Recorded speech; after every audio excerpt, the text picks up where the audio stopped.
Bonjour à tous, merci de votre présence pour cette table ronde de début d'après-midi. On est ravis de vous accueillir. Je ne sais pas s'il y a d'autres personnes qui attendent au rez-de-chaussée ou si on attaque. On attaque, c'est parti.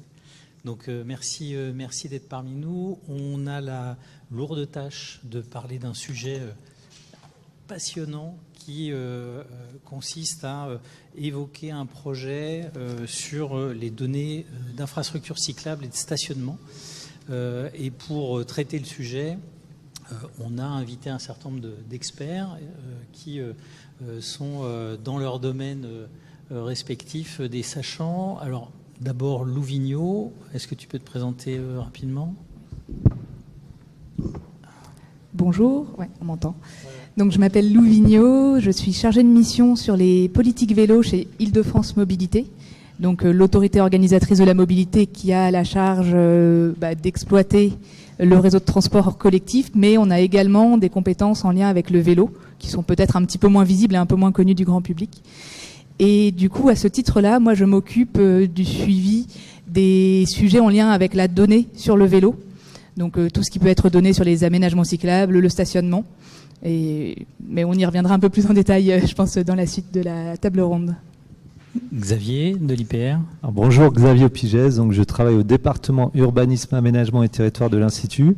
Je suis géomaticien et notamment je m'occupe de la partie vélo, mais côté data, en binôme notamment avec Maximilian Gavlik, qui est chez nous l'un des thématiciens de la partie vélo. Et Ronan. Oui, et bonjour à tous. Moi, je suis Ronan Bouquet, je suis le directeur général de GeoVélo, qui, comme son nom ne l'indique pas, fait un peu de vélo. Enfin, cherche à sécuriser les itinéraires des cyclistes au travers à la fois d'une application, mais aussi d'analyse, et notamment sur les aménagements, d'où le besoin de fiabiliser cette donnée. Et on est lié en marché avec IDFM sur ce sujet de fiabilisation de la donnée dans le cadre de l'Île-de-France. Alors, on va parler tous ensemble donc d'un projet qui consiste à collecter, monter en qualité un certain nombre de données sur les infrastructures cyclables et le stationnement vélo. C'est un projet intéressant, probablement même qui est identifié comme une fierté collective pour les institutions qui sont impliquées, parce qu'il mêle base de données collaborative, base de données ouverte, en l'occurrence OpenStreetMap, une collaboration entre institutions, l'IPR, l'APUR, le Conseil régional, Île-de-France Mobilité, et ça permet aussi d'imaginer des solutions de mutualisation de collecte, mutualisation d'usage, qui sont finalement des bonnes pratiques qu'on aimerait tous voir installées dans les différents projets et qui surtout permettent de gagner en dépenses publiques, ne serait-ce que ça, et d'ouvrir, de déspécialiser l'information, d'ouvrir cette information à des cas d'usage multiples, et on le verra. Dans ces cas d'usage, on va à la fois sur le domaine que je vais qualifier de serviciel, où on va pouvoir réaliser des calculateurs d'itinéraires qui sont directement destinés aux voyageurs, mais on va aussi pouvoir alimenter des systèmes pour faire des études, de l'analyse de politique publique et un certain nombre de travaux de ce type-là. Bref, autant d'ingrédients qui font que ce projet il est intéressant, à la fois sur sa genèse, sur sa dynamique et sur les différents cas d'usage qu'il permet d'adresser. Donc on va peut-être d'abord poser une question à GeoVélo qui consiste à dire, mais GeoVélo qui est un acteur historique, qui travaille avec des bases de données ouvertes et collaboratives, quel diable a piqué GeoVélo de prendre un tel risque finalement de s'appuyer sur des bases de données qui, à l'époque en tout cas, étaient considérées comme un peu éphémères, voire pas forcément solides? Alors, on est une entreprise qui doit faire fonctionner un calculateur d'itinéraire vélo sans rentrer sans faire trop d'histoire. On est né en 2010 avec cette volonté de créer le premier calculateur d'itinéraire vélo au monde. À cette époque-là, Waze n'est pas en France, donc c'est très très avant-gardiste. Et pour comprendre un calculateur, comment ça fonctionne, c'est assez simple. Il y a un algorithme qui tourne, qui prend en compte plusieurs critères, mais qui tourne sur une base de données cartographique. Le problème, c'est qu'il n'y en avait pas de base de données cartographique, ou en tout cas pas d'uniforme, d'unifié, de fiable. Donc on a commencé par aller voir les territoires, les villes, en essayant d'intégrer ces données SIG en dur dans notre application, mais avec une grande variabilité de jeux d'informations, parfois pas de données du tout, parfois pas de connaissances non plus des aménagements cyclables du territoire, et donc pas de possibilité de faire tourner sur toute la France, sur tout le territoire de manière uniforme notre calculateur, et encore moins à une échelle mondiale. Et là, à ce moment-là, est arrivé OSM, qui était encore un petit peu à ses balbutiements. Aujourd'hui, c'est 7,5 millions de contributeurs, mais c'est vrai qu'au départ, on a pris ce risque de se dire, tentons le pari de cette base de données, qui est une base de données dynamique, au même titre que Wikipédia, une base de données avec des contributeurs, OSM aussi. Et c'était le pari gagnant. Mais oui, effectivement, il y avait une petite dose de risque au départ. Oui, parce que pour ceux qui s'en souviennent, alors je ne sais pas de quelle année on parle, 2010, on voit tout le chemin qui a été parcouru, notamment en termes d'exhaustivité et de complétude de la base de données OSM. Si vous avez regardé, ça s'est quand même pas mal complété, notamment sur les zones les moins denses. Alors, je parle du territoire francilien. Je sais qu'il y a quelqu'un de l'hygiène dans la salle. Pendant longtemps, on a mis en compétition, entre guillemets, ces deux référentiels. Et au final, mais ça pourrait faire l'objet d'une discussion si on le souhaite, au final, c'est vrai que le centre de gravité s'est tourné vers OSM pour diverses raisons, notamment de facilité de mise à jour, dynamique de la communauté, etc. Oui, complètement. C'est une base de données où il y a beaucoup de monde qui contribue et de manière, je dirais, presque toujours plus fréquente ou toujours plus continue que peut le faire un département SIG qui est limité par ses ressources propres et qui va le faire à une échelle souvent territoriale, pas forcément nationale, et encore moins mondiale. Et c'est aussi une façon unique et simple de communiquer entre tous. C'est-à-dire que de OSM, on peut faire des imports au format BNAC, Base nationale d'aménagement cyclable, qui est un format sur lequel la France a un peu d'avance par rapport à l'Europe, mais qui permet d'unifier l'information et que tout le monde comprenne la même chose. Alors, du coup, pour les acteurs publics, je pense à l'IPR, à IDFM, finalement, mettre en place, avec un acteur privé sur une base de données ouverte et collaborative, mettre en place des cas d'usage, imaginer un référentiel, s'impliquer dans un projet comme celui-là. Xavier, comment est venue l'idée de cette implication et est-ce que là aussi c'était bien raisonnable? Alors pour revenir, ça parle fort. Je vais peut-être faire un petit retour en arrière. Nous, en fait, avant d'utiliser la base de données OSM, on utilisait notre propre base de données, c'est-à-dire qu'on avait fabriqué une base de données sur les vélos, notamment à partir d'enquêtes auprès des communes. On récupérait des plans non numérisés, des plans papier avec des tracés d'itinéraires vélo existants, voire en projet via les communes. Et puis on numérisait tout ça dans une grosse base. Tous les ans, on faisait une enquête, tous les ans, on mettait à jour. Un système très chronophage, un système qui est coûteux parce que ça demande du temps, temps humain, et puis avec des imperfections forcément. Donc l'idée était venue ensuite de changer un petit peu presque de paradigme et de s'appuyer sur notamment la base collaborative OSM comme référentiel finalement qui pouvait nous permettre ensuite de créer notre propre base, parce qu'on part d'OSM, mais on crée quand même une base instituée avec une certaine typologie. Alors, donc, on a bénéficié en tout cas du flux de données OSM et des fréquences de mise à jour. C'est-à-dire, on a une donnée maintenant qui est beaucoup plus fraîche, qui est mise à jour quotidiennement, qu'on peut télécharger. Si je dis des erreurs, il faut m'arrêter, mais en tout cas, mensuellement, on peut télécharger des versions au moins mensuelles, contrairement à notre base de données qui était mise à jour tous les ans. On a gagné aussi en définition de la donnée, c'est-à-dire que quand je dis définition de la donnée, on parle du même objet aujourd'hui. Je vais encore reparler du passé, mais lorsqu'on recevait des plans, on les numérisait tels quels. Par exemple, la commune déclarait que c'était une piste cyclable, on considère ça comme une piste cyclable. On s'est aperçu avec des recoupements ensuite, quand est arrivé OSM, qu'il y avait des grosses différences entre ce que déclarait la commune et ce que on indiquait réellement dans OSM. C'est tout bête, mais ça change tous les calculs en fait. Une piste qui était déclarée auprès des communes n'était pas une piste chez nous, c'était plutôt un chemin en forêt. Ouais. Donc ça a réglé en tout cas ce gros problème. Il y a d'autres problèmes qui ont été réglés. Au niveau des statistiques aussi des linéaires, du coup, d'où cette définition commune. Aujourd'hui, on se base vraiment sur la matrice OSM, sur la base de données OSM. On récupère exactement les informations d'OSM et puis on les prend telles quelles en fait. Et ensuite, nous, on crée une typologie, mais notre méthode de calcul, elle s'appuyait différemment. On avait une méthode de calcul différente d'OSM. Et là, également, on s'est rapproché des méthodes de calcul d'OSM. Je vais donner encore un exemple assez simple. C'est que avant on annonçait des linéaires cyclables dans la région, dans les départements, par exemple dans la Seine-Saint-Denis, on annonçait un chiffre. Politiquement, on portait un chiffre, et puis sur la plateforme GeoVélo, ils annonçaient un autre chiffre.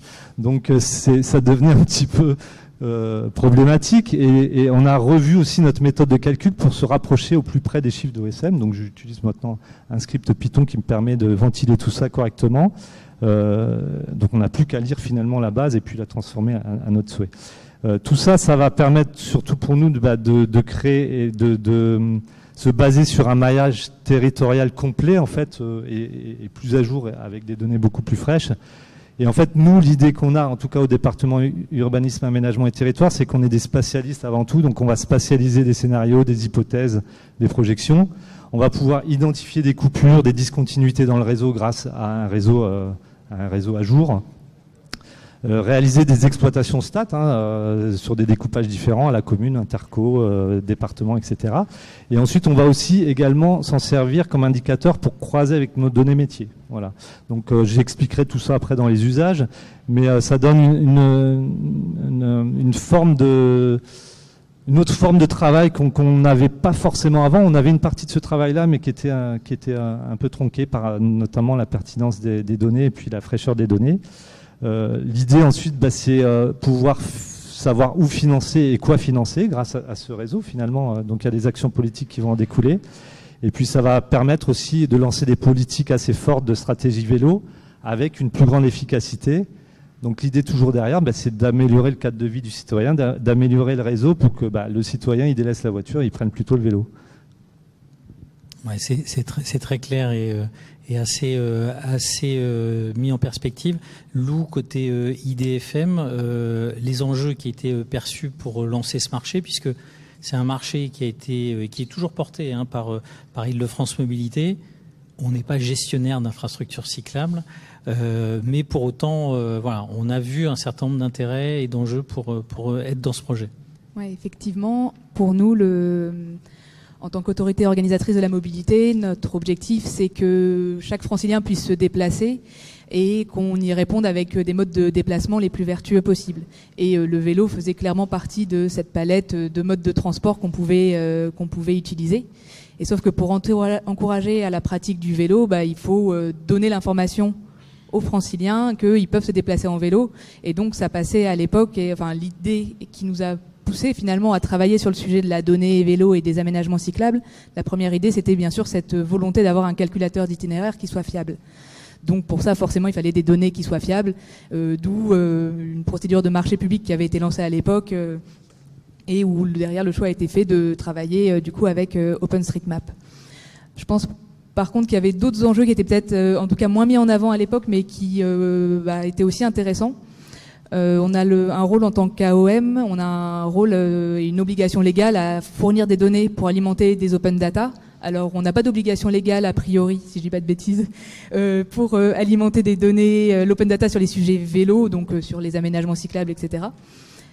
Pour autant, c'était quelque chose qui nous semblait intéressant dans l'optique de ce que disait Xavier, d'avoir un peu ce référentiel commun, d'avoir une base de données qui soit partagée, ou quand on communique sur un chiffre, que ce soit Île-de-France Mobilité ou la région ou l'IPR ou d'autres acteurs publics ou privés, on ait une base de données, un référentiel commun qui soit du coup unifié.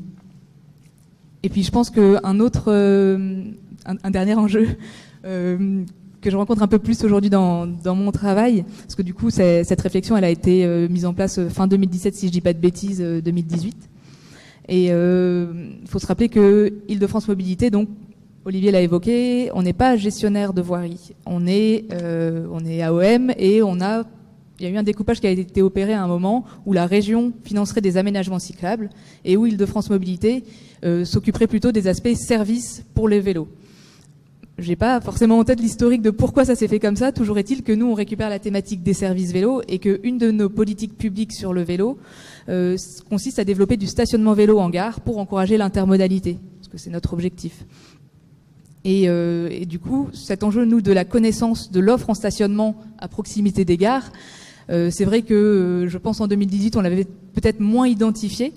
Aujourd'hui, c'est clairement une des problématiques principales qu'on a, parce que nous, pour construire notre politique publique sur le stationnement vélo, on a besoin d'avoir un état des lieux fiable de ce qui existe.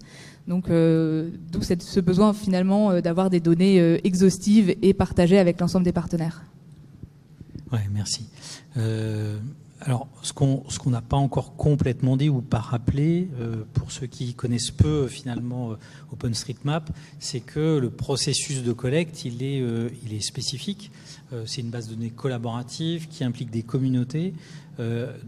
Comment, Renan, s'y prend-on pour agir, monter en qualité, créer de la donnée complémentaire et en même temps ne pas assécher l'initiative individuelle ou associative qui est la force première d'OSM et qui vient justement alimenter cette source de données?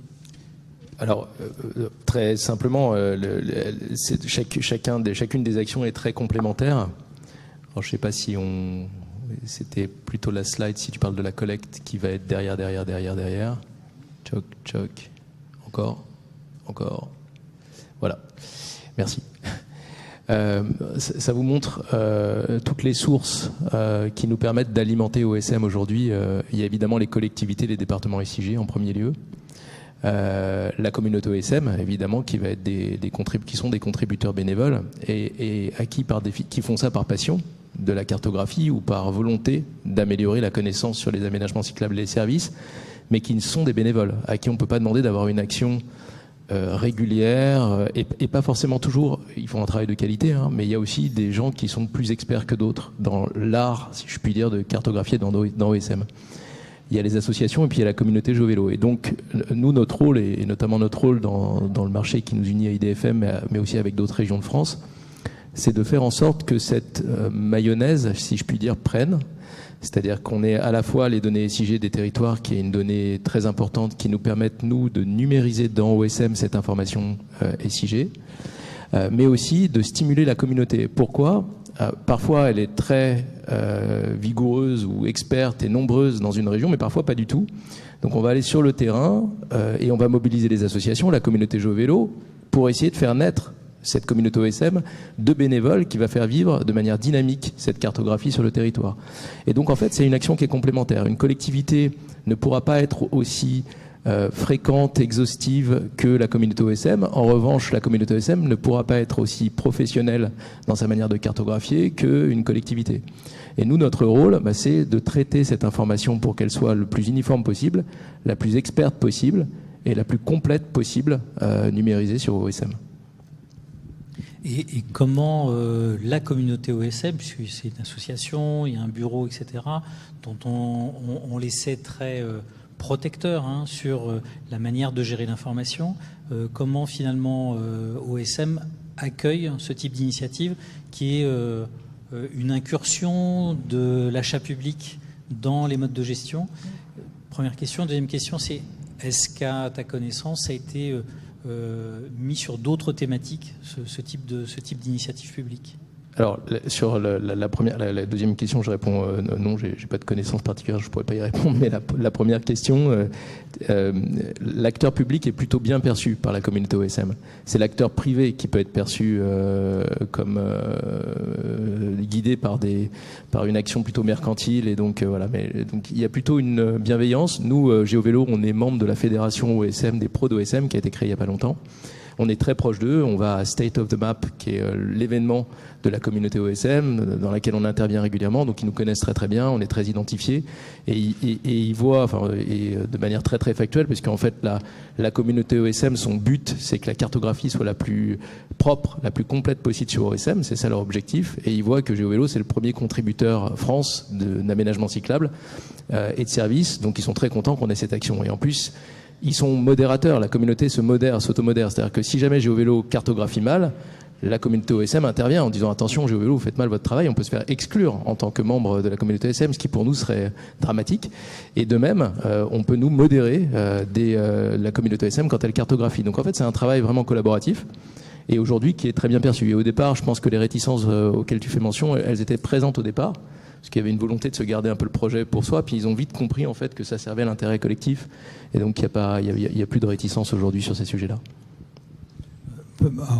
On n'a pas préparé la question, mais peut-être qu'à la fin, on parlera des questions de modélisation de données.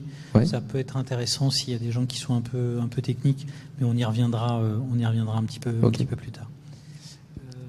Sur la partie des usages, parce que bien sûr, à l'issue de cette collecte et des difficultés pour monter en qualité l'ensemble de cette information-là, l'objectif principal, c'est bien sûr d'utiliser ces informations-là. Côté GeoVélo, est-ce que tu as des usages spécifiques, des valorisations particulières qui sont propres au métier de GeoVélo? Oui, alors on a une plateforme de mobilité. Je vais essayer de reprendre les... Alors ça vous montre comment on peut réutiliser les résultats, mais ça résume un peu la réponse à la question de Olivier. Nous, on met à jour, enfin on n'est pas seul, hein, il y a tous les contributeurs OSM essayent de compléter la base de données de cartographique qui est OSM, qui va alimenter les calculateurs d'itinéraires. Alors, je vais remonter un peu si j'y arrive. Ça va vous montrer un petit peu le champ des voilà. Tous ces acteurs-là utilisent la base de données cartographique qui est OSM. Donc il y a les grands américains, que tout le monde connaît. Le seul qui n'utilise pas OSM, c'est Google, et qui a sa base de données cartographique propre. Pourquoi ? Parce que il y a une licence qui couvre l'utilisation des données OSM, qui est la licence ODBL, qui est une licence d'open data. Si on enrichit, si on utilise la donnée OSM, on est nous-mêmes tenus de partager les données qui se sont servis de cette donnée OSM. Et Google n'a pas envie de partager ces données. Donc Google n'utilise pas OSM. Mais les autres l'utilisent. Apple, Amazon, Microsoft, ils ont monté un grand projet qui s'appelle OvertureMap, qui est basé sur la base de données cartographique qui est OSM et qui veut être le concurrent de Google Maps, qui a un énorme monopole sur le sujet du calculateur. Il y a, je ne sais pas si vous savez ce que c'est qu'un MAU, un Monthly Active User, c'est quelqu'un qui utilise au moins une fois une application. Google a 2 milliards de MAU. C'est-à-dire que dans le monde, il y a au moins 2 milliards de personnes qui utilisent au moins une fois Google. On est 8 milliards et demi, donc ça fait un quart de la planète. Donc c'est un énorme monopole. À titre de comparaison, GeoVélo a 400 000 MAU. Donc ça vous donne l'échelle des valeurs. Donc ça, ce sont les acteurs du digital, les grands, mais aussi les acteurs du transport. Keolis, Île-de-France Mobilité, SNCF, RATP, Transdev, tous utilisent la base de données cartographique qui est OSM. Donc si l'aménagement cyclable n'est pas, ou si l'aménagement quel qu'il soit, parce qu'on parle d'aménagement cyclable, mais OSM cartographie tout, n'est pas présent dans OSM, alors on ne peut pas renvoyer le bon itinéraire, on ne peut pas renvoyer la bonne information voyageur. Et enfin, de plus en plus, même l'IGN aujourd'hui a fait des travaux de R&D, si je m'abuse, qui regardent dans quelle mesure les données OSM peuvent être intéressantes aussi pour croiser ou en tout cas enrichir leurs travaux.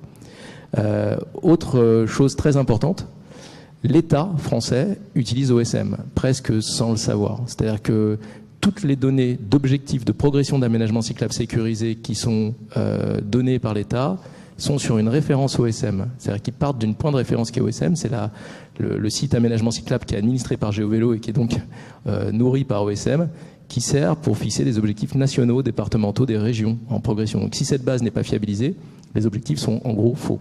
Voilà. Et parfois on a, alors pour l'anecdote, sans faire de politique, Emmanuel Macron a fait une très jolie visio sur Twitter, je crois, il n'y a pas longtemps, en disant que dans sa mandature, il y avait il y avait beaucoup d'aménagements cyclables qui avaient été créés pendant sa mandature, en citant un chiffre de kilomètres.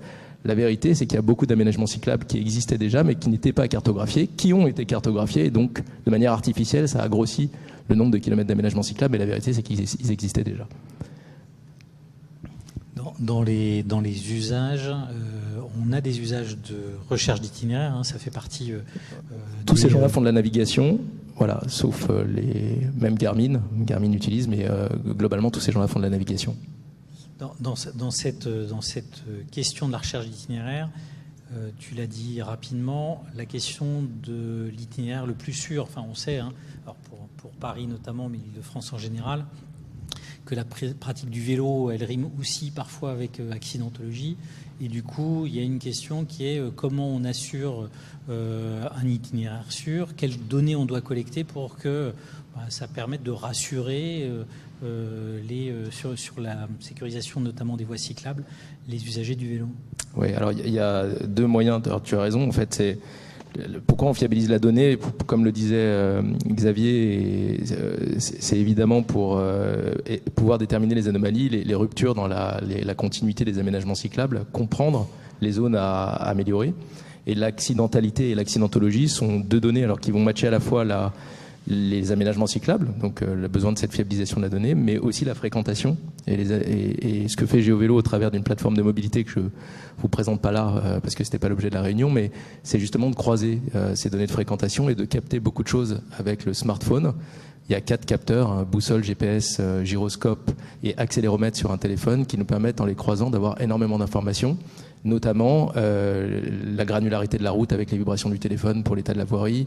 On arrive à capter les zones de freinage d'urgence répétées sur une zone, donc les zones d'accidentalité possibles à dite discontinuité. Et quand on croise ça avec une donnée d'aménagement qui est fiabilisée, on peut déterminer les 15-20% d'anomalies qui traitent 80% du problème. Et l'idée, c'est d'être efficace dans la dépense publique et d'orienter les priorités là où c'est important. Dernière question peut-être sur les usages. Donc on voit bien OSM fournit une strate, une couche d'informations sur la topologie. Tu y rajoutes un certain nombre d'éléments sur la qualification, de la qualité de la voie, de l'accidentologie, des ruptures. Qu'en est-il demain éventuellement d'une vision plus temps réel? Il y a de plus en plus de monde sur les voies cyclables, ça va devenir comme la voiture. Est-ce que demain, GeoVélo pourra me donner un itinéraire peu congestionné pour que je puisse faire du vélo complètement plus sereinement? Ouais, c'est complètement l'objectif de notre R&D en ce moment. C'est compliqué. Alors aujourd'hui, on collecte toutes les secondes et demie un point GPS. En comparaison, les données de téléphonie mobile collectent toutes les 30 secondes un point GPS, ce qui est déjà énorme, mais toutes les secondes et demie, c'est beaucoup. L'idée, c'est évidemment que ces données en temps réel viennent alimenter notre calculateur qui pourra renvoyer en temps réel aussi, éviter les zones qui sont des zones de danger ou des zones de congestion. Aujourd'hui à Paris, je ne sais pas si c'est une bonne nouvelle, mais de plus en plus de zones de congestion à vélo sur certaines pistes cyclables. Si vous prenez de temps en temps le boulevard Sébastopol, vous devez y être soumis. Donc il y a ces éléments-là qui commencent à être des besoins pour les collectivités pour piloter l'action aussi, qu'on va essayer de remonter. Alors, la question c'est quand, parce que tu dis demain, mais la vérité c'est que c'est des sujets très exploratoires sur lesquels on travaille. On est 40 chez GeoVélo, il y a 27 ingénieurs dont le métier est justement de travailler sur ces sujets-là. Ok, merci. Si on vient sur les usages plutôt orientés collectivité, Lou,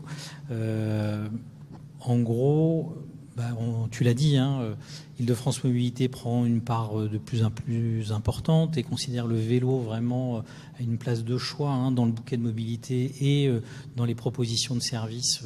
On pourrait parler de Véligo, si tu en as envie, c'est le moment de faire la promo du dispositif aussi, qui est quand même un super produit, il faut le dire. Voilà. Dans ce bouquet de mobilité, dans la place que prend le vélo de plus en plus dans cette question de la mobilité douce et active, dans l'intermodalité, finalement, ce projet, il apporte quoi à IDFM?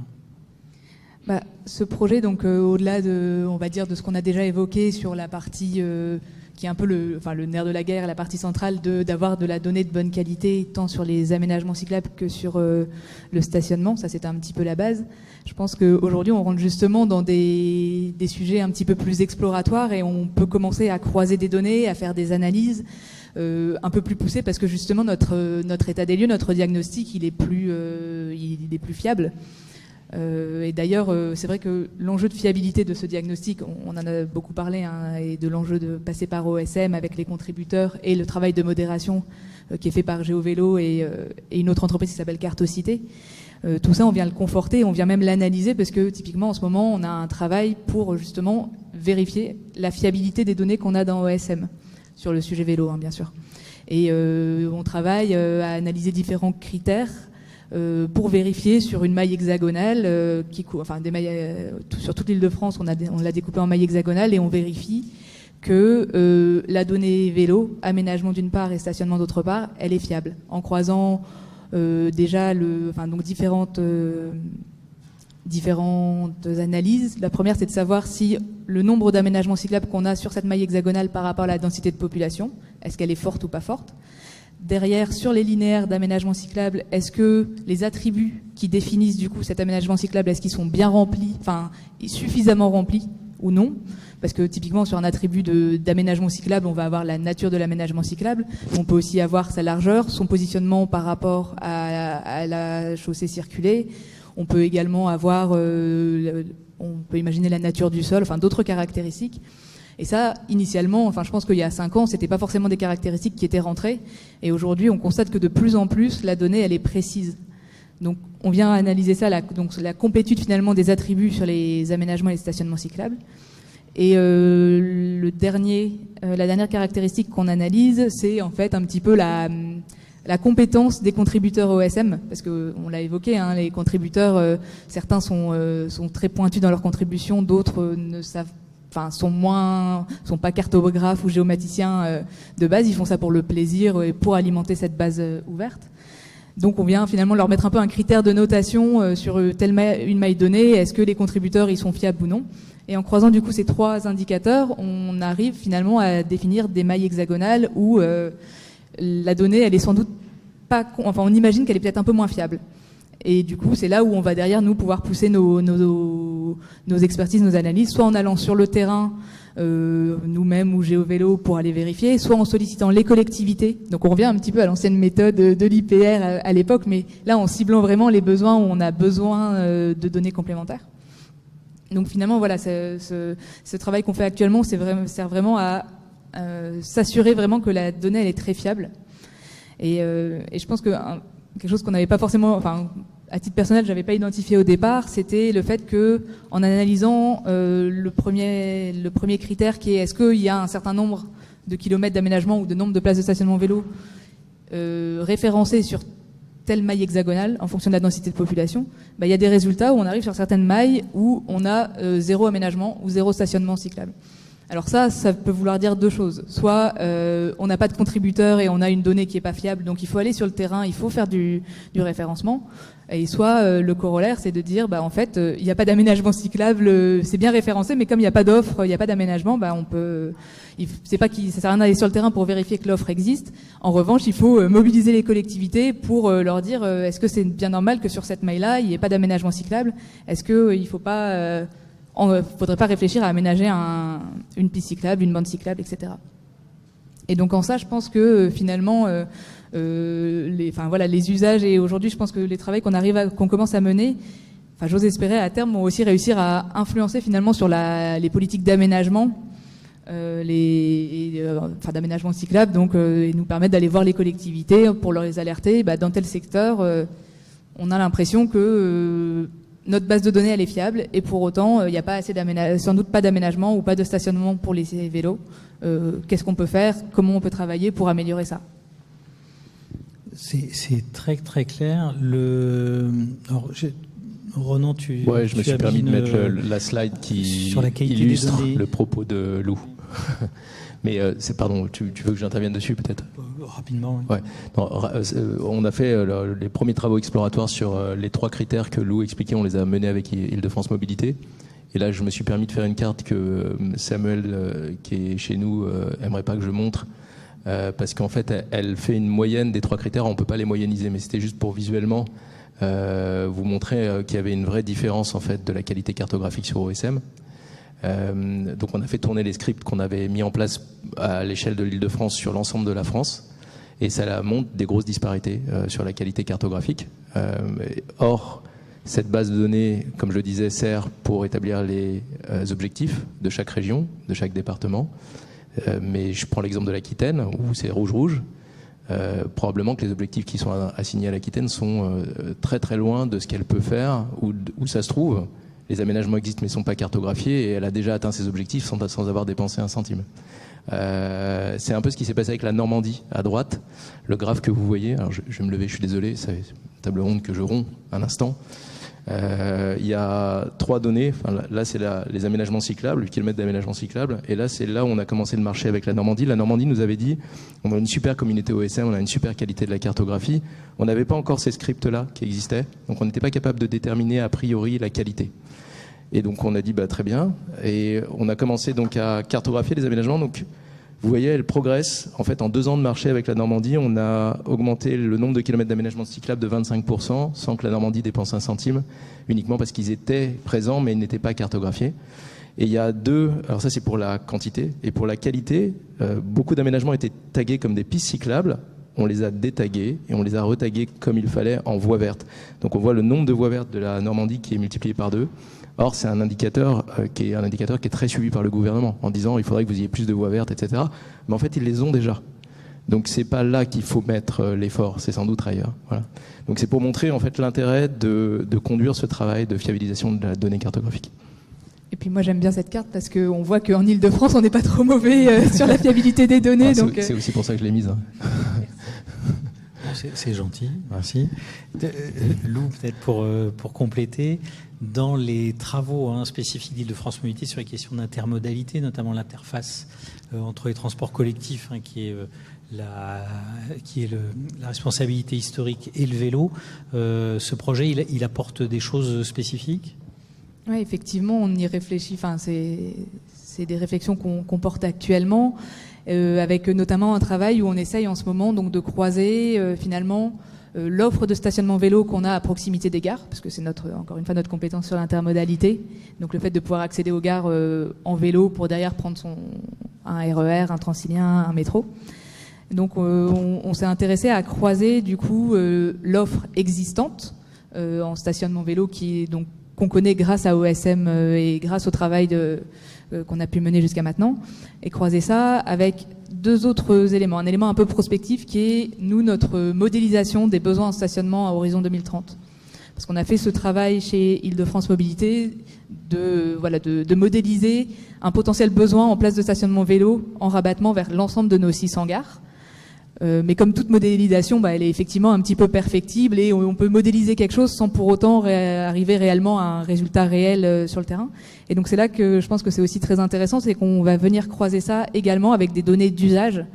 Donc en travaillant avec GeoVélo, on va récupérer les données d'usage du calculateur d'itinéraire de GeoVélo, en considérant que quelqu'un qui fait un trajet à vélo avec le calculateur, à l'endroit où il s'est arrêté, à la fin de son trajet, globalement, il a dû stationner son vélo. Alors peut-être qu'il avait une offre de stationnement privé et il n'avait pas besoin de se stationner sur l'espace public, ça peut arriver.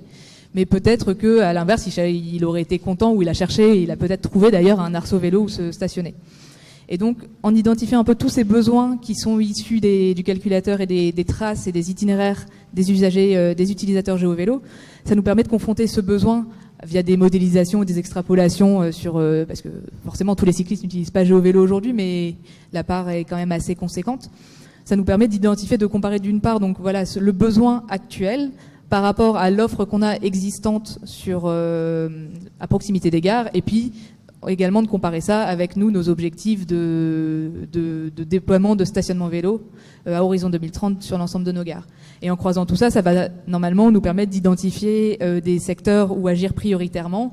Donc certaines gares où on se rend compte que l'offre actuelle, elle n'est pas du tout à niveau déjà de la fréquentation actuelle. Donc on peut imaginer qu'en 2030, vu la hausse de la fréquentation et la hausse du nombre de déplacements à vélo qu'on constate aujourd'hui en Ile-de-France, en 2030, nos stationnements vélo, ils seront potentiellement pas du tout suffisants. Et un petit sujet une autre source de données qu'on va essayer de croiser. Alors on l'a pas encore vraiment commencé, donc il faudra qu'on voit quelle forme ça peut prendre. Mais il y a un sujet aussi qui est intéressant. On a la chance sur les sujets vélo d'avoir effectivement un tissu associatif très très présent. Avec de nombreuses personnes qui ont envie de faire progresser la pratique. Et du coup, on a la FUB, donc la Fédération des usagers de la bicyclette, qui tient un baromètre des villes cyclables. Vous en avez peut-être entendu parler.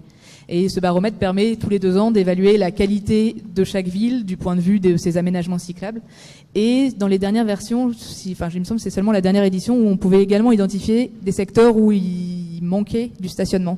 Donc on va aussi essayer de croiser en fait avec cette autre source de données des usages, alors qui n'est pas la même, qui n'est pas une donnée d'itinéraire, mais qui est une donnée, je pense, qui peut être aussi très intéressante, où on espère du coup que déjà que les deux données de fréquentation GeoVélo et le baromètre de la FUB seront globalement cohérents, mais ça j'en doute pas trop, et que derrière ça nous permet d'appuyer notre priorisation des gares où on veut déployer du stationnement vélo, et puis éventuellement d'aller convaincre les collectivités qui pourraient être un peu réfractaires, parce qu'effectivement on n'a pas de voirie, on n'est pas gestionnaire d'espace public chez Île-de-France Mobilité, donc quand on veut déployer du stationnement vélo, on est obligé d'avoir l'accord des collectivités. Donc d'avoir ces éléments un petit peu factuels sur les usages, je pense que c'est un argument supplémentaire pour nous, pour porter notre politique publique auprès des collectivités, en plus de notre modélisation qui est prospective à horizon 2030 et qui a, comme toute modélisation, je pense, ses limites.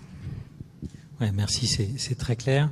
Donc on voit déjà deux typologies d'usage sur la base d'un socle partagé, commun et collaboratif, ce qui est un beau défi relevé. Et ce qui est encore plus beau, Xavier, c'est que en plus de faire du calcul d'itinéraire, des évaluations, comme le disait Lou, sur les politiques publiques et des évolutions de ces politiques publiques, on peut aussi en faire des études. Alors, ça nécessite quand même de faire des transformations, tu l'as dit tout à l'heure, mais par contre, le panel d'usage est relativement large. Oui. Alors, on parle des usages et pas des enjeux ici, c'est ça ? On parle des usages, tout à fait. Usages. Alors, en fait, en usage, j'ai un peu défini 3 grandes familles d'usages, d'utilisation, pour être un petit peu plus clair. J'ai envie de dire qu'il y a une première partie qui est plutôt orientée vers les bases de données matricielles, statistiques et outils décisionnels. Et notamment, j'ai été un petit peu sondé les différents départements chez nous pour savoir qui utilise la base et pourquoi. Notamment, j'ai eu un écho du DSI qui a fabriqué un réseau cyclable exploitable dans Network Analyst. Alors, pour en faire quoi ? Je pense un outil assez intéressant. Peut-être tu peux dire ce que c'est que Network Analyst, si certains... Network Analyst, c'est un outil SIG disponible dans ArcGIS ou ArcGIS Pro notamment, et qui permet de recueillir des temps de parcours ou des distances calculées de manière automatisée avec des indicateurs stockés dans une base de données. Donc on est parti de la base OSM comme matrice en fait. Et on a créé, le DSI, pas moi, ils ont créé un réseau qui est assez intéressant parce qu'on va pouvoir l'exploiter notamment, je pense, dans des outils décisionnels, j'en reviendrai tout à l'heure. Et on va intégrer notamment des notions de typologie de la voirie, de calcul de pente via la BD Topo de l'IGN, par exemple, des types de revêtements, la nature du revêtement, même le poids moyen d'un cycliste, donc pour en faire des modèles et puis pour pouvoir l'exploiter dans Network Analyst. Alors, je vais donner un exemple très parlant. Par exemple, ce modèle peut être très bien utilisé. Si je prends l'exemple des friches potentielles en Île-de-France, que je travaille sur le sujet, on a recensé plus de 3000 friches en Île-de-France et puis on a besoin de connaître certains usages sur ces friches. Alors nous, par exemple, on a développé un outil décisionnel au DUAD qui s'appelle Casus, qui permet d'importer une donnée brute avec une centaine d'indicateurs bruts. On fait mouliner tout ça et puis l'outil Casus, ça va nous permettre de dire l'usage préférentiel sur ce site, c'est plutôt de la vocation habitat, c'est plutôt de laisser en naturel, c'est plutôt de recréer de la biodive, c'est plutôt d'intégrer du panneau photovoltaïque par exemple. Grâce à quoi ? Grâce à un tas d'indicateurs, dont l'indicateur du vélo, je reviens au vélo. Ça permet de noter ces sites et puis de se dire ce site-là, il est très bien et puis on pourrait l'améliorer sur tel indicateur. La place du vélo ici, elle a son importance puisqu'on va pouvoir faire tourner Network Analyst et puis de calculer des temps de parcours, par exemple, entre la friche et la gare la plus proche, par exemple. Donc là, l'indicateur vélo vient alimenter une matrice et puis vient alimenter surtout un outil décisionnel. Et comme ça, on va pouvoir éclairer l'action publique, les acteurs territoriaux, etc. On a aussi construit une matrice de marchabilité et une matrice de vélo-transport. Là, c'était plutôt au DMT. C'est à partir d'un maillage en fait. On va noter un maillage avec différents indicateurs. On va calculer à partir toujours pareil des pentes, de la présence d'aménagements sur trottoir, du poids des aménagements cyclables à la maille en fait finalement. Ça on peut l'utiliser soit en cartographie classique en fond de plan, soit notamment faire des statistiques par découpage communal, intercommunal, etc. Donc c'est deux outils qui sont intéressants et qui sont vraiment dédiés à SIG, c'est-à-dire on peut l'exploiter en mode SIG pour alimenter ensuite des outils décisionnels. Ça c'est la partie en tout cas qui m'intéresse. Ensuite on a une deuxième partie qui est plutôt usage thématique en fait. Donc l'idée nous c'est de mener quand même des réflexions autour des usages, décliner des scénarios d'aménagement par exemple dans les territoires et en partenariat avec des acteurs locaux. Je vais donner quelques exemples à différentes échelles. On a des exemples plutôt autour des sites, on va dire. On a travaillé par exemple avec l'EPORIF pour réaliser un bilan de la vélomobilité. Là, c'est pareil, le travail a été réalisé dans le cadre de la résilience des sites universitaires. On avait sélectionné quelques sites universitaires. Puis au regard de ce site, on va calculer et on va décrire le poids des aménagements cyclables dans un buffer zone autour des sites universitaires. En gros, plus il y a de pistes cyclables, mieux c'est maillé. Et puis, on va catégoriser ça dans une durabilité, une résilience du site dans les années à venir, en fait. Donc l'aspect vélo ici a été important et notamment certainement des matrices ont été utilisées, la matrice peut-être du DSI et du DMT. Dans un autre volet, on a travaillé sur les 100 quartiers innovants et écologiques. C'est un appel à projet qui s'est lancé à la région il y a quelques années, qui permettait en fait aux collectivités de proposer un projet innovant. Il y avait un jury qui décidait si finalement le projet pouvait être subventionné ou pas. Nous, à l'époque, au DUAT, on avait sorti des fiches techniques pour avoir une idée des composantes du territoire autour, dont l'indicateur vélo, et dont l'intérêt de savoir si le site était connecté à un réseau, si le site était connecté à un réseau à l'intérieur du site ou autour du site, et quel est le temps de parcours, par exemple, ça n'a pas été intégré, mais ça pourrait s'intégrer grâce au travail du DSI, quel est le temps de parcours en vélo à la gare la plus proche, par exemple. Sur un autre, on prend un petit peu de hauteur sur un territoire comme la vallée de l'Yerre. On avait fait un travail assez intéressant qui permettait d'accompagner, en tout cas de réaliser un diagnostic sur les continuités, discontinuités cyclables et piétonnes dans les deux vallées. L'idée, c'était quoi? De proposer des préconisations d'aménagement au territoire, aux endroits cruciaux, ce que tu expliquais tout à l'heure un petit peu. On va s'attarder finalement aux endroits qui posent problème. Quand tout va bien, quand l'itinéraire est construit, quand il y a une continuité, finalement, on n'a pas grand-chose à dire. En revanche, les points noirs, les coupures urbaines, il faut traverser un pont, etc., ça peut poser problème. On a analysé aussi les propositions des collectivités, les grands itinéraires, les grands plans d'aménagement. On a croisé tout ça en adéquation avec la trame verte et bleue et le plan vert régional pour commencer à imaginer des propositions et des scénarios, des travaux spécifiques sur l'amélioration, la disparition des coupures, ce que je racontais tout à l'heure, et puis bien sûr résoudre les problèmes dans l'aménagement en fait. Tout ça, ça nous a amené ensuite à calculer un petit peu de la donnée derrière. Donc on a fait des statistiques sur la part des typologies d'aménagement qui demandaient à être améliorées par exemple, ou la part qui était déjà construite sur les voies sur berge par exemple. Toujours pareil, dans l'idée d'aller faire un focus sur ce qui n'existait pas, ce qui manquait, ce qu'il fallait reconstruire derrière. Donc tout ça, ça nous permet d'évaluer, de faire des stats, des linéaires, et de demander peut-être une expertise particulière, ce que disait peut-être Lou tout à l'heure aussi, et de calibrer peut-être une subvention particulière sur certains tronçons, parce qu'il existe des subventions.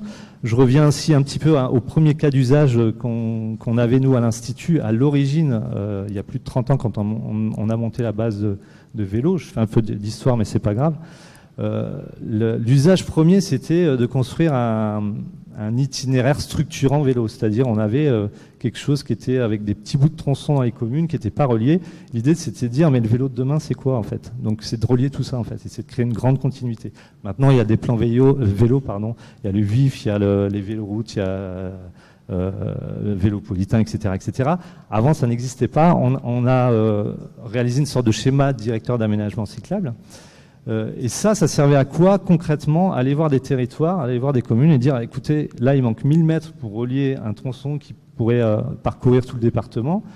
On peut vous aider à financer, donc à hauteur d'un certain montant, si vous construisez votre future piste cyclable à cet endroit et pas à l'endroit que vous aviez prévu, par exemple. Donc là, c'est vraiment des actions concrètes, locales, et qui font un peu avancer le schmilblick, désolé pour le mot, mais ça fait un petit peu avancer tout ça. Pour aller un petit peu plus vite, on a d'autres projets, donc avec encore une vision un peu plus régionale. Au département dans lequel je travaille, on mène des réflexions sur la continuité en modes actifs. C'est une réflexion qui est menée sur les déplacements vélo et modes actifs à partir des stations GPE, des gares GPE.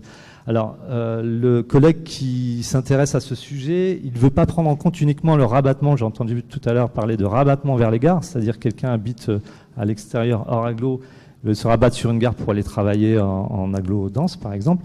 Là, on va faire l'inverse, c'est-à-dire on va focuser sur les gens qui travaillent en milieu dense, qui veulent atteindre une gare et qui veulent aller peut-être visiter un lieu patrimonial culturel, un musée départemental, un espace naturel, etc., etc. Et bien, on travaille justement grâce à OSM comme fonds cartographique. Alors, on est un peu revenu aux fondamentaux, j'ai envie de dire, au DUAT, qu'on fait toujours d'ailleurs. Hein. On a une grande planche de dessin là-bas, une table lumineuse. On imprime c'est vraiment du basique. Hein. Là, on n'est plus dans le big data. Hein. C'est vraiment du manuel. On imprime un plan à zéro avec tout le tracé de OSM en fait, hein, posé sur une nappe. On empile des calques et puis on va tracer les véloroutes, on va tracer les grands plans régionaux, etc., etc. Et puis comme ça va nous éclairer un peu sur les manques, les problèmes, comment remailler justement à partir d'une gare GPE, comment offrir un service à un citoyen, un habitant qui veut aller prendre l'air, par exemple, tout simplement en fait, hein, qui veut aller prendre son vélo, qui veut s'arrêter à telle gare et qui veut aller prendre l'air dans un espace naturel un petit peu plus loin. On a d'autres perspectives au-delà de ça pour pas oublier, on s'attache quand même à continuer à surveiller les continuités hors agglo, hein, pour bien que tout soit maillé. On focus pas uniquement sur les grands plans vélo, hein. Le maillage des itinéraires secondaires bien sûr et la mise en valeur des grandes continuités existantes. Un troisième volet en dehors de la thématique, ça serait plutôt focusé sur, après l'exploitation de tout ça, qu'est-ce qu'on en fait? Alors, nous, on en fait soit de la diffusion, j'ai envie de dire encore papier, en fait, avec des cartes qu'on imprime, qu'on affiche, en fait, pour parler dans le cadre d'ateliers, pour faire avancer les scénarisations, pour discuter entre techniciens, entre élus, etc. Mais une exploitation également numérique, un cartovis qu'on a mis en place avec la dernière donnée mise à jour de 2023, grâce notamment à la fraîcheur des données OSM, et avec notamment une carte interactive dans laquelle on peut zoomer, on peut cliquer dans la carte, on peut avoir des statistiques sur plusieurs découpages, et on a intégré également les coupures urbaines avec des fiches techniques qui expliquent ce que c'est une coupure, le nom de la coupure, où elle se trouve, une photo, comment la résorber, etc., etc. Donc ça, c'est vraiment un panel d'outils numériques qui vient, j'ai envie de dire, accompagner un peu les actions territoriales. On a aussi des story maps qui sont associés à tout ça, plutôt en mode récit pour accompagner une étude, par exemple. Et je voulais rajouter aussi une dernière chose, en fait, pour être très concret, c'est qu'en fait, nous, on accompagne la région et puis on accompagne aussi des partenaires en fait, locaux qui nous demandent, à leur demande, sur une réflexion sur les différents plans vélo. Mais l'idée derrière, c'est toujours d'empiler, comme ce que j'ai expliqué pour les continuités en mode actif, c'est d'empiler sur le réseau existant toutes les initiatives associatives, les grands plans vélo, etc., etc., voir où ça pose problème et d'aller voir ensuite peut-être localement, dans le cadre de réunions, d'ateliers de préparation, ou pas forcément, hein, d'aller dire, attention, là, en fait, c'est dommage, si on construit 500 mètres de piste cyclable, ça peut mailler tout le département. Je parle de ça parce que, je crois, il me semble, le réseau Véloroute, il est construit à peu près à 40%, et il y a des grands manques en Essonne et en Seine-et-Marne, justement. Et je sais que mon collègue Maximilian, que j'ai vu tout à l'heure, travaille sur le sujet, notamment pour améliorer ce maillage de Véloroute, parce que il n'y a pas que lancer une initiative, lancer une idée, il faut aussi essayer de l'accomplir. L'idée, de toute façon, à la fin, c'est de construire un réseau qui va être sécurisé, qui va être agréable à utiliser, qui aura une bonne continuité, une bonne capacité aussi, parce qu'on a de plus en plus, on parlait des points noirs tout à l'heure où il y a des engorgements, il faut aussi prévoir une capacité de gens qui vont se croiser, des familles avec des gamins qui sont en vélo, des gens qui veulent aller plus vite et qui vont faire des déplacements domicile-travail. Merci pour ce point assez large. Est-ce que tu vois des complexités dans la manière d'exploiter ces données OSM au sein d'outils classiques? Tu as parlé de SIG, etc. Est-ce que ça nécessite un effort? Est-ce qu'il faut faire des transformations particulières ou finalement, maintenant, les passerelles sont relativement simples et aisées et permettent vraiment à tout un chacun, je pense surtout à des collectivités, de s'approprier ce type d'outils? Alors de difficulté, je ne dirais pas ça comme ça. En fait, nous, on a élaboré un script Python qui permet de faire une moulinette entre ce qu'on récupère de l'open data, ce qu'on télécharge et ce qu'on transforme chez nous en tant que base de données. Puisqu'en fait, finalement, nous, on ne s'attache pas à savoir ce qui est à gauche et à droite. Alors, on s'attache à savoir à gauche, c'est une bande, à droite, c'est une piste, par exemple, dans nos calculs et dans nos stats. En revanche, on ne représente qu'un seul axe. Et ça sera l'axe le plus fort, c'est-à-dire entre une bande et une piste cyclable, on va garder l'axe majeur qui est une piste cyclable, d'accord, en affichage visuel. Donc là-dessus, ça marche bien puisqu'on prend l'OSM, on ventile tout ça dans des nouveaux champs. C'est assez transparent en fait, on n'a pas de problème particulier. Je dirais que le problème particulier, c'est quand on change d'échelle finalement. Quand on travaille notamment sur des initiatives, sur des scénarios, sur, je reprends l'exemple de Véloroute par exemple, ou RERV qui est devenu VIF, Vélo Île-de-France, on a la complexité de passer sur les deux échelles. Ceux qui pratiquent OSM, c'est des bouts de tronçons en fait, hein. C'est des tout petits tronçons. Quand on veut identifier sur OSM, ici c'est un véloroute, ici c'est un VIF, et il y a des initiatives tout le temps qui démarrent, c'est compliqué, c'est chronophage. En fait, on a essayé de faire l'exercice, c'est compliqué parce qu'il faut aller repérer les segments, il faut le codifier dans une table. C'est fastidieux, ça change d'orientation, il y a des nouveaux plans qui arrivent, etc. Et à la fin, lorsqu'on veut... C'est là où s'arrête un peu l'exercice et où on bute sur l'exercice, c'est quand on veut communiquer avec une carte un petit peu communicante, on a un petit peu de mal parce que c'est des bouts de tronçon en fait, donc c'est pas des grands axes avec des beaux axes bien discontinus, qui peuvent se prêter à une cartographie plutôt sympa, sexy entre guillemets quoi. Donc ça c'est la difficulté on avait déjà tenté l'exercice, on avait eu du mal et finalement on était revenu à un mode entre les deux, c'est-à-dire on avait retracé un peu les grands axes mais qui s'appuient pas sur le vrai réseau OSM. Donc ça c'est une difficulté, peut-être codifié par les contributeurs, mettre un indicateur qui indiquerait ici c'est un axe véloroute, ici c'est un axe plan vélo, etc. etc. Ça existe peut-être d'ailleurs. C'est un sujet sur lequel on est amené à discuter avec Lou notamment, c'est les fameux réseaux structurants en Ile-de-France. Et dans OSM, il y a la possibilité d'intégrer des projets votés au budget mais qui ne sont pas encore effectivement sur le terrain. Et on peut créer cette continuité en tout cas du projet, même si l'aménagement n'existe pas encore factuellement. Et ça peut t'aider peut-être à faire une représentation un peu meilleure. Et notamment en fait pour répondre des fois à des demandes et à des statistiques, c'est-à-dire la région une fois nous a posé la question et finalement on a financé beaucoup de choses. Exactement. Ouais. Qu'est-ce qui est construit depuis et quelle est la part? Des fois on ne sait pas parce que en fait on n'a pas des projets, on a des projets sur plan et non numérisés, on n'a pas un projet avec le même référentiel, on récupère pas les mêmes référentiels et là ça devient compliqué d'évaluer ça. On l'avait fait l'exercice, c'est très très compliqué. On fait beaucoup de géotraitement, beaucoup de géocroisement et en fait à la fin des fois ça accouche de pas grand chose en fait. C'est une demande que nous fait la région Occitanie aussi, d'avoir quel tronçon de route est financé par qui et combien ça a coûté pour qu'on puisse économiquement suivre l'évolution d'un projet et son coût. Et qui a participé. Ouais, mais merci. On vient de parler de la communauté, notamment des gens qui sont volontaires pour saisir. Et il y a une tradition dont on peut peut-être parler, c'est les fameuses cartoparties.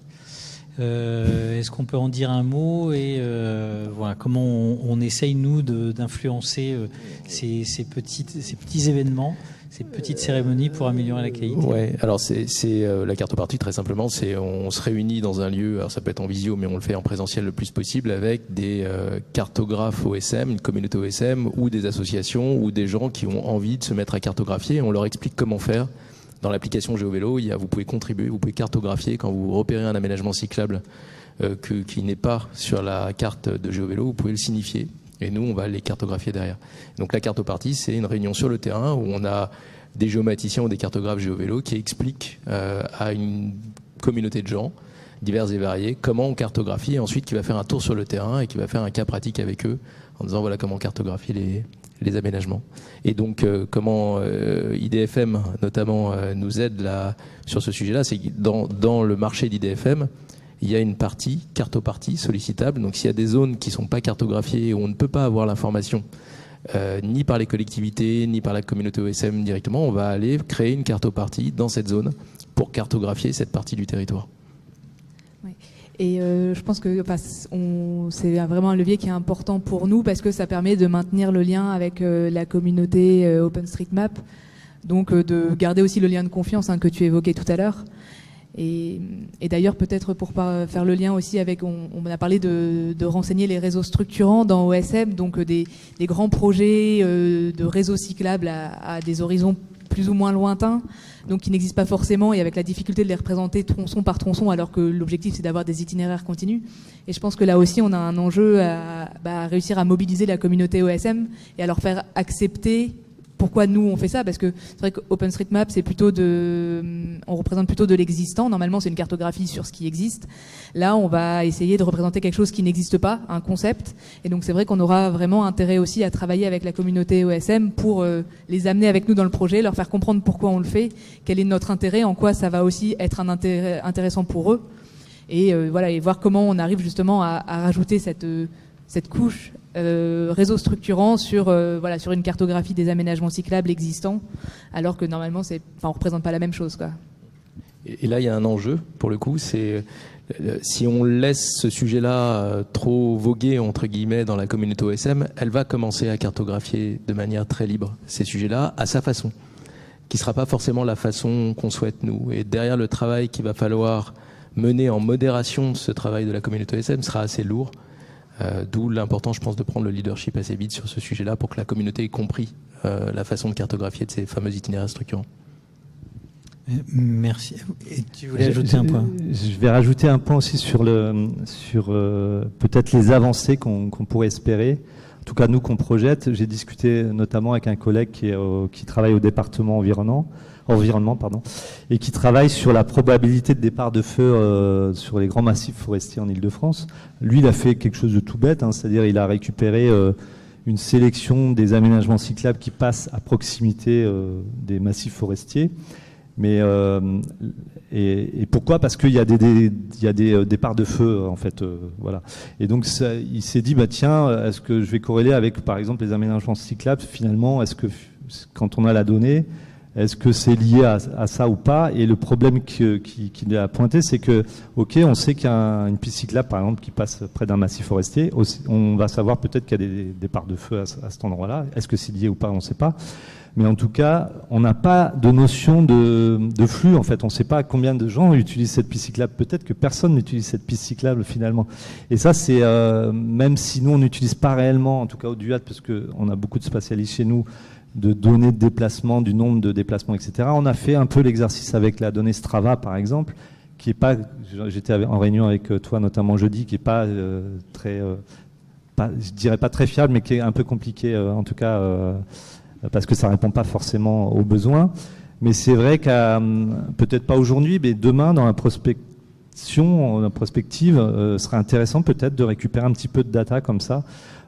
Et de pouvoir qualifier un peu la donnée sur les flux, les profils peut-être. Est-ce que c'est des gens qui se déplacent pour du tourisme, du loisir, ou est-ce que c'est des gens qui se déplacent pour aller au travail ? L'état de la chaussée, alors je sais qu'il y a un petit peu des éléments sur ce niveau-là, je ne sais pas si c'est exhaustif, pas exhaustif, etc. La présence d'éclairage, enfin un tas de choses qui feraient que on pourrait améliorer nous nos modèles prospectifs et dans l'idée de proposer aux gens, en tout cas en Île-de-France, de leur dire, écoutez, allez vous aérer dans les parcs, allez, ça rejoint un peu l'étude menée sur les modes actifs, allez visiter dans l'Île-de-France. L'Île-de-France c'est sympa, vous allez voir, prenez votre vélo, et peut-être que les gens qui n'ont pas l'habitude de prendre les vélos, qui se sentent en sécurité, est-ce qu'il y a un éclairage, un aménagement particulier, etc., ça pourrait aussi l'inciter à prendre le vélo. Et puis nous, ça pourrait nous inciter à se dire, cet axe-là, il est quand même bien pris, il est emprunté, donc peut-être qu'on va aussi faire un focus sur cet axe-là. Merci beaucoup. Au-delà de l'information sous-jacente des cyclistes pyromanes, est-ce que vous avez des questions particulières dans la salle ?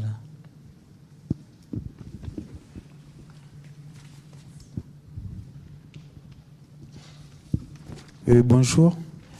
J'aimerais savoir pour les vélos qui ne sont pas rendus ou volés ou abîmés, comment vous gérez ça? Pour les vélos qui sont empruntés mais qui ne sont pas rendus ou abîmés, là vous perdez de... Sur les véligolocations, vous parlez? Oui. Alors, donc, véligolocation, je ne sais pas si tout le monde a en tête et je ne serai pas la personne la plus adaptée pour répondre à la question. Donc, véligolocation, c'est une flotte de vélos en location longue durée qui est proposée par Île-de-France Mobilité pour permettre aux franciliens d'essayer de tester un vélo à assistance électrique ou des vélos cargo. Et du coup, effectivement, on a un enjeu de données sur ces vélos parce que, comme monsieur vous l'évoquez, on a un sujet de dégradation, voire de vol ou de non-restitution de ces vélos, de ces véligolocations qui sont des vélos donc, qui appartiennent à Île-de-France Mobilité, qu'on loue pour une durée maximum de 6 mois, et derrière, l'usager doit le restituer. Et en gros, c'est pour lui permettre d'essayer un vélo à assistance électrique, et s'il aime bien, il peut derrière en acheter un. Et Île-de-France Mobilité a une aide à l'achat pour l'accompagner dans cet achat. Mais donc effectivement, on a un enjeu sur cette flotte de vélos, et d'ailleurs, tous nos vélos de la flotte Véligolocation sont équipés de capteurs pour pouvoir les géolocaliser.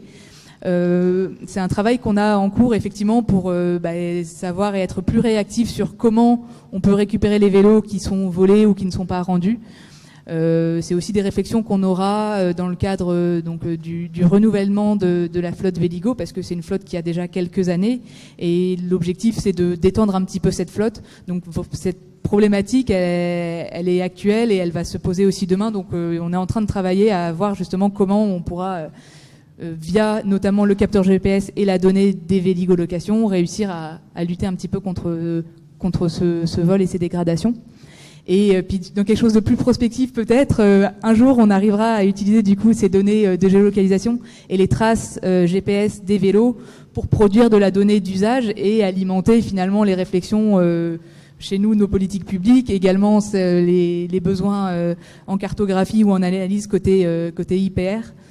Donc on n'a pas forcément une réponse, je pense, très concrète aujourd'hui, mais c'est vraiment un sujet sur lequel on travaille au quotidien. Et je pense pas me tromper en disant qu'Olivier a fait 2 réunions sur le sujet ce matin. Donc on est effectivement, c'est vraiment une thématique sur laquelle on sait qu'on a des progrès à faire et qui nous tient vraiment à cœur, et sur lequel on aura des évolutions dans les mois à venir. Et là, vous perdez de la donnée, quoi, quand il y a un vélo qui est volé. Après, les vélos volés, ça sort un peu du cadre de la table ronde, et quand il y a un vélo qui est volé, on porte plainte et on essaye de récupérer le vélo quand on a le capteur GPS qui est encore actif. Et c'est Olivier qui va les chercher sur le terrain. Non. Je me souviens plus, il y avait une question. Oui, je travaille dans une communauté d'agglomération en Seine-et-Marne, et donc je vais parler en tant que collectivité locale qui peut aménager ce genre de voirie, sachant que c'est pas mon domaine dans lequel je travaille directement. Mais donc c'est intéressant d'avoir une base qui uniformise les choses, où on peut avoir accès à toutes les infrastructures spécifiques vélo qui existent. Néanmoins, on raisonne en continuité d'itinéraire. C'est pas parce qu'il n'y a plus de voies cyclables qu'on peut plus rouler. Donc la seule chose, c'est qu'on est amené à partager la voirie avec des véhicules classiques. Et ça se fait plus ou moins confortablement.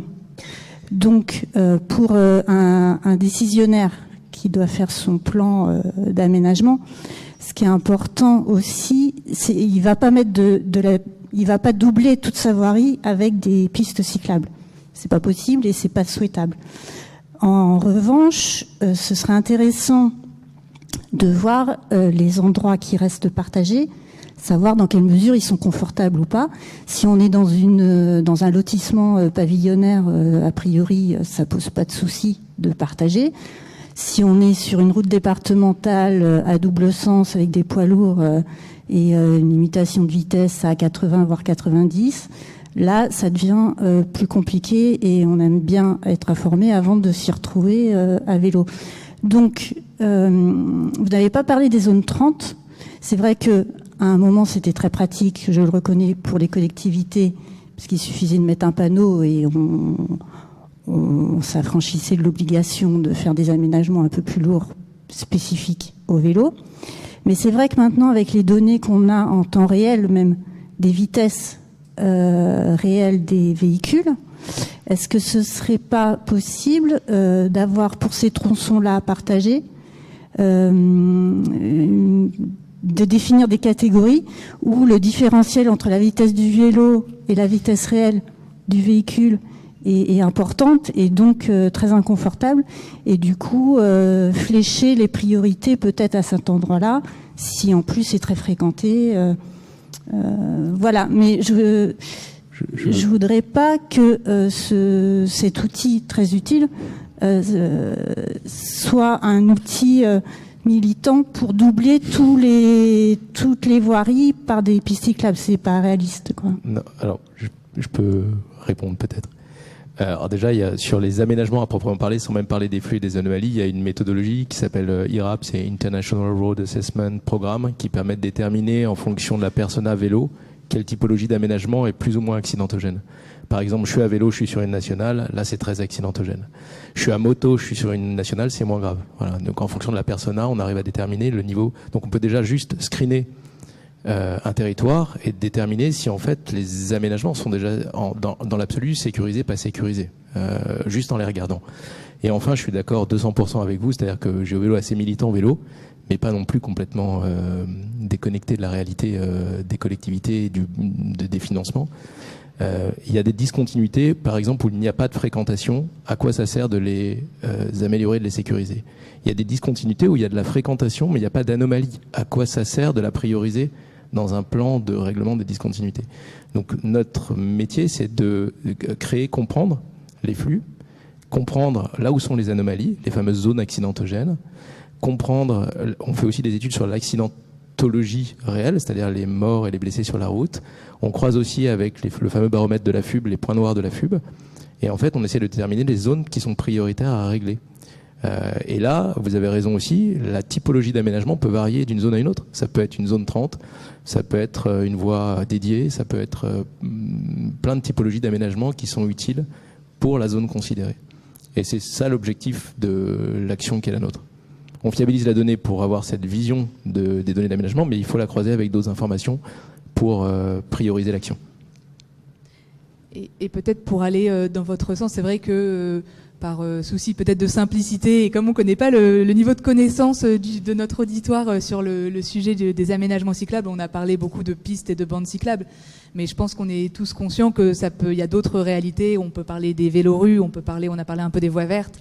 On parle aussi des rues à sens unique pour les voitures qui doivent être à double sens pour les vélos. Donc effectivement, là, on a un peu simplifié le discours, mais on partage bien le fait qu'un aménagement cyclable, ça n'a pas forcément une seule forme. Ça dépend évidemment de la fréquentation en véhicule motorisé de l'axe. Et puis des moyens de la collectivité, hein, enfin aussi, tout simplement.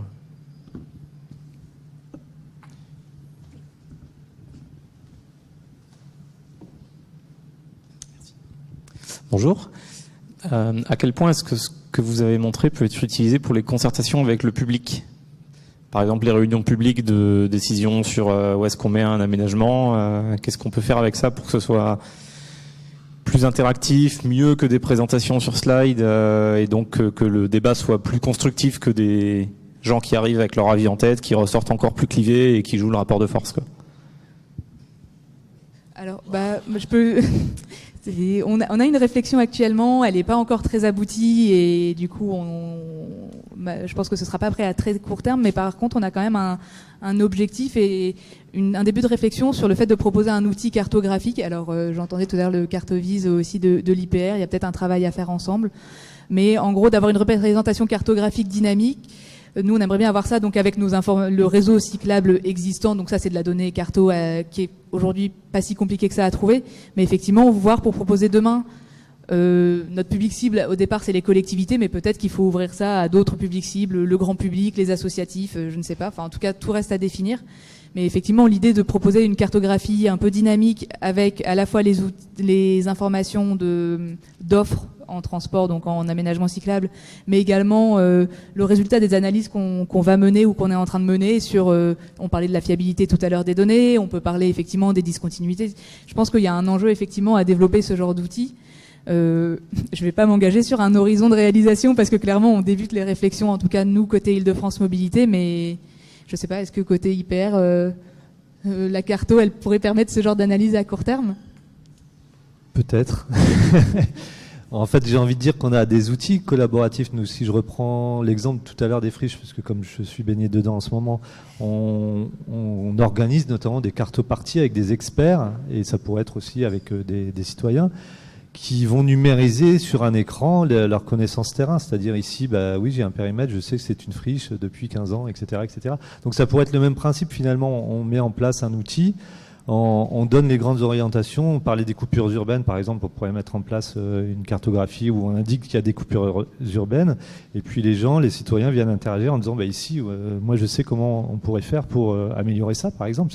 Si c'est la réponse à la question, je pense que les outils intermédiaires, en tout cas les outils collaboratifs, pourraient répondre à ce genre de demande. Après, encore faut-il se saisir des outils, et c'est tout l'aspect communication qu'il y a derrière et qui est compliqué à mettre en œuvre, parce que des fois on a aussi par le passé lancé des outils, pas de ce type-là, mais en tout cas des outils où on veut faire collaborer les gens. Ça collabore pas forcément très très bien en fait, mais bon, voilà, c'est question de communication, question d'action derrière. C'est des fois un peu plus compliqué que ça. Mais au niveau technique, en tout cas, je pense qu'on aurait les outils pour ça, j'imagine. Je rajouterais peut-être, on travaille avec beaucoup de territoires en France. Les premiers acteurs qu'on va voir, nous, ce sont les associations locales. C'est-à-dire que la première chose que l'on fait, la première action que l'on fait, c'est une action de terrain, c'est d'aller les voir et leur dire, voilà ce qu'est GeoVélo. Est-ce que les gens comprennent très bien ce qu'est l'application? Elle est globalement connue en France. En revanche, tout ce qui est pas connu, c'est-à-dire l'analyse des flux, la plateforme de mobilité, les gens la connaissent pas. Donc on leur présente aux associations et souvent elles s'emparent de l'application, et ce qui devient un outil de contribution en fait collaboratif, où elles se disent mon action va être entendue puisque au travers de l'application ça va remonter jusqu'à la ville. Et on arrive à être un peu le trait d'union entre le temps long de la collectivité, parce qu'en fait je vais prendre l'exemple de la ville de Lille, de la métropole, l'Eurométropole de Lille, qui nous explique, nous on a un problème à Lille, quand on déploie un aménagement cyclable, les associations ne comprennent pas, parce qu'en fait, un aménagement cyclable, un kilomètre d'aménagement cyclable, c'est entre 100 000 et 300 000 euros du kilomètre.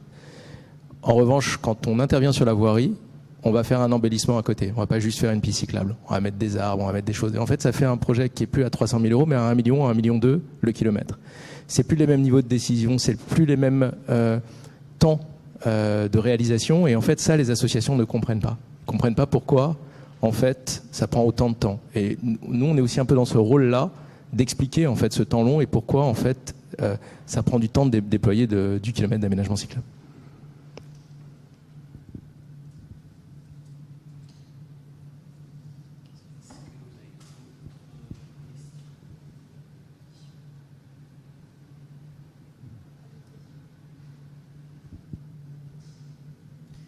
Merci à tous d'avoir contribué. Merci à nos orateurs qui ont été très brillants. On les remercie, on les applaudit.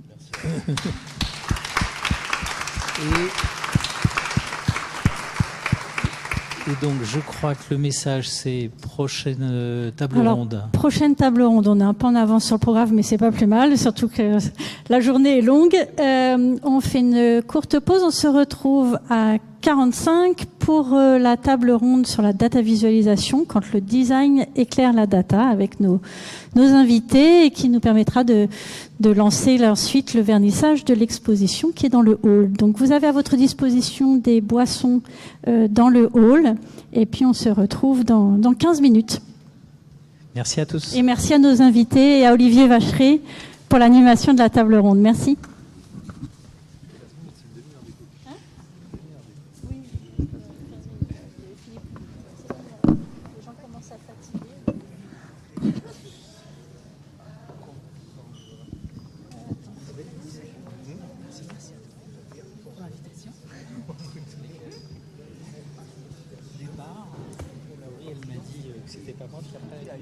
Tu vas y aller. C'est pas qu'on a mis déjà eu le matin et je participe à une autre après-midi. Ah oui, t'es dans le... Je ne peux pas être partout. Je comprends. Ça fait un peu consanguin quand même. Je ne peux communiquer avec vous en voyant mes réponses que ça car c'est un reptile. Regardez parce que les super appareils fonctionnent dans ce cas-là. En dehors de ça, j'aurais dû. C'était pas la parce que cette data qui sont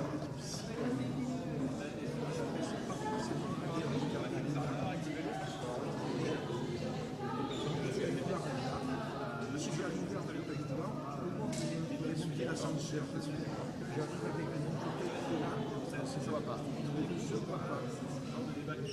Personne n'a envie de dire monsieur, là on dit les escaliers. Non. Malgré ça,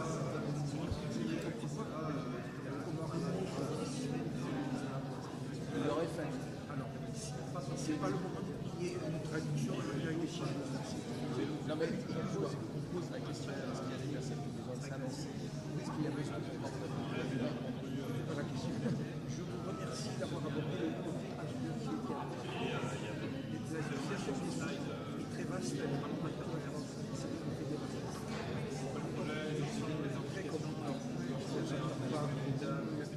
de data, il y en a qui veulent bien avoir.